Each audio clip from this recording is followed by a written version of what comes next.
So hey everyone, in this video we will study pharmacology.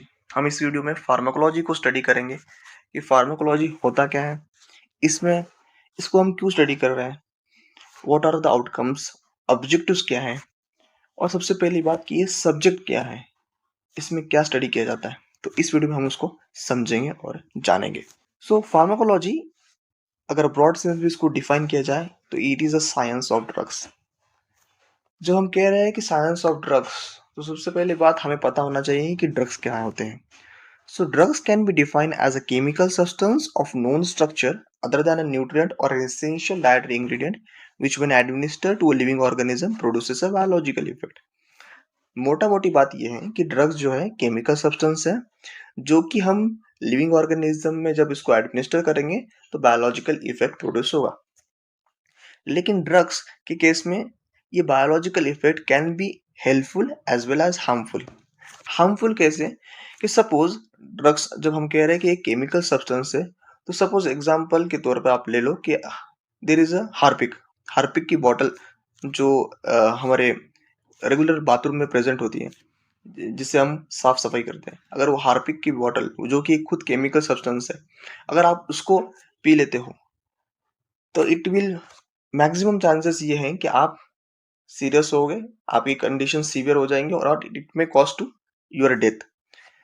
तो ऐसा भी हो सकता है ड्रग्स के केस में। और ड्रग्स के जो इफेक्ट है, बायोलॉजिकल इफेक्ट, ये बेनिफिशियरी इफेक्ट भी प्रोड्यूस कर सकता है। जैसे कि सपोज फॉर एग्जांपल है पैरासिटामोल।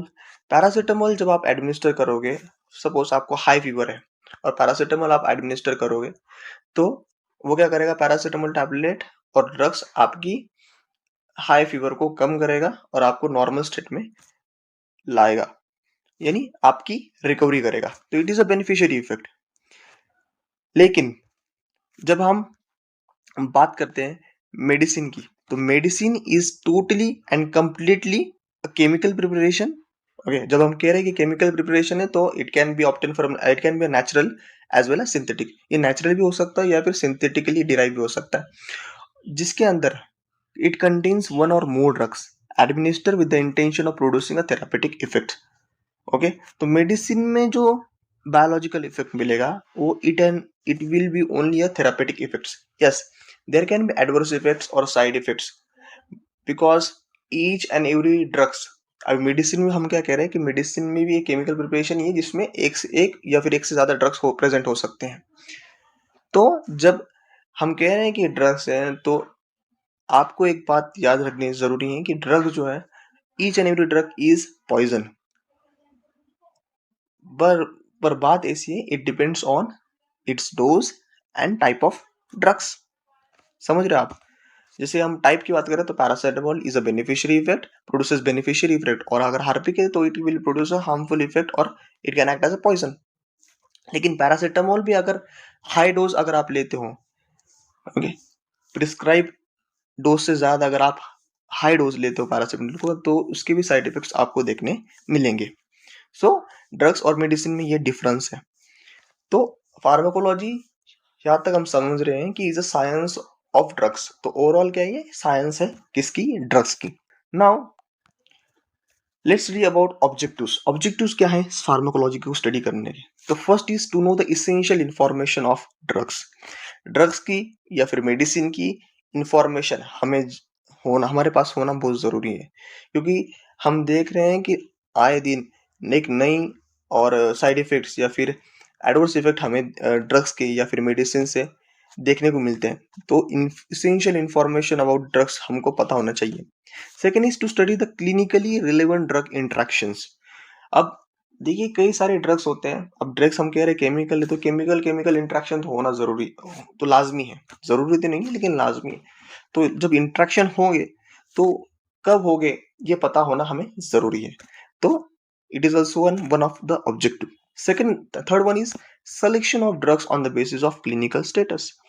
अब सपोज आपके पास अगर कोई पेशेंट आता है और वो कहता है कि सर मुझे ये XYZ तकलीफ है, तो अब XYZ कंडीशन के लिए आप उस पेशेंट को क्या प्रिस्क्राइब करोगे और कौन सा ड्रग्स प्रिस्क्राइब करोगे कि इंपॉर्टेंट है?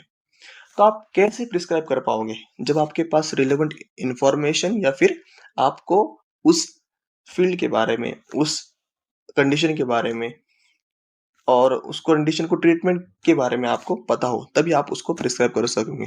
तो it is also one of the objective, that is selection of drugs on the basis of their clinical status. Now let's review about the brief history. शुरुआत से अगर बात करें तो पहले के दौर में thousands of years ago drugs जो होते थे वो क्या थे, नेचुरल प्रोडक्ट थे, यानी जो कि नेचुरल क्रूड ड्रग्स होते थे, जो कि suppose for example from plant से ले लिया या फिर एनिमल से।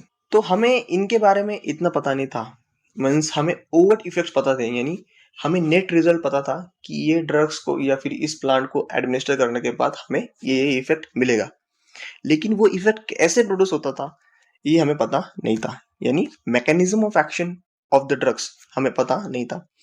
फिर क्या हुआ, 18th सेंचुरी में आते एनिमल एक्सपेरिमेंट स्टार्ट हुए, और इन एक्सपेरिमेंट का इंटेंशन या फिर उसके करने का, ये एक्सपेरिमेंट करने का जो ऑब्जेक्टिव था वो था to know the basic physiological function of the living organism. Physiology of the human body या फिर लिविंग ऑर्गेनिज्म की पता होने के लिए हमने ये एक्सपेरिमेंट, मीन्स ह्यूमन ने एक्सपेरिमेंट स्टार्ट किए in around 18th century on the animals.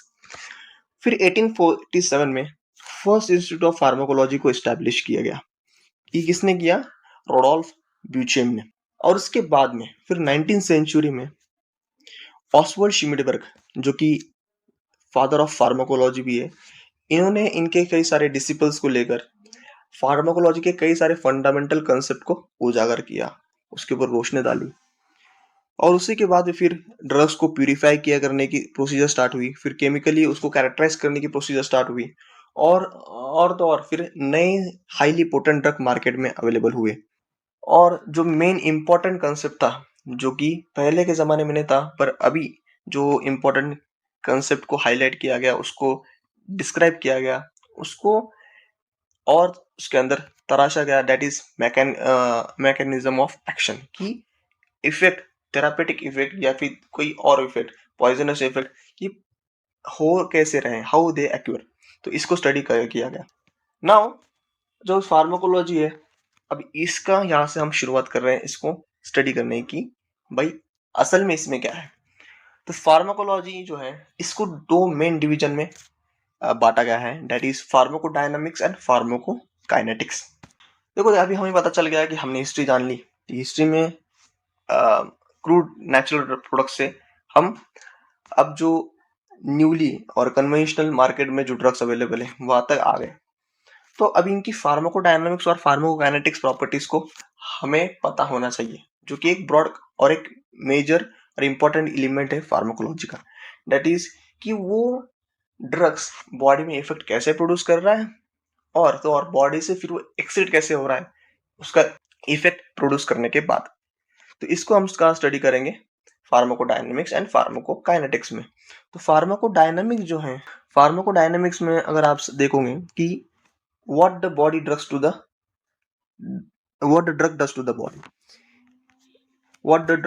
the body, suppose इसका एग्जांपल ऐसे लेते हैं कि एग्जांपल के तौर पे एड्रेनलिन है। एड्रेनलिन ये इंडोजिनियस केमिकल्स है, बॉडी में हमारे प्रोड्यूस होता है, ओके। और जब ये सिंथेटिकली भी अभी इसके मार्केट में अवेलेबल है ये।